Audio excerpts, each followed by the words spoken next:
今日喵咩路開始一個全新系列，1分鐘用廣東話教你點秒 KO 職場常用 Excel 功能。其實知道好多，但老細又要你秒速分開計啲細數嘅總數，Subtotal 就幫到你。Subtotal 有咩用途？你將你使用 list 咗出嚟啦，最大嘅好處當然唔少得，唔會重複計算 group 好咗嘅 Subtotal 啦，用唔同顏色將啲資料上下兩行擺喺篩選範圍之上，我哋插一行新嘅，咁快捷鍵就喺呢一度。依家我哋長按右鍵選擇翻篩選範圍，加入篩選器，快捷鍵都 show 埋喺度啦。喺空白嘅地方咧打等於 Subtotal， 開括弧啦，揀翻相應嘅 function number 啦，咁就逗號，再揀翻一個需要嘅計算範圍。熒幕右手邊我哋提供咗 function number， 今次我哋就係需要揾篩選後嘅格仔總和啦，咁所以我哋就輸入9。開啟篩選器之後，我哋可以撳翻按顏色篩選，用 Subtotal 顯示出嚟嘅結果咧，就會只會顯示到呢個篩選之後嘅總和啦。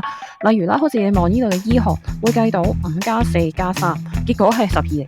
今日教學到呢度，多謝大家收看。如果你覺得呢條片幫到你嘅話，歡迎你 like、comment、share 呢條片出去，subscribe 我 channel。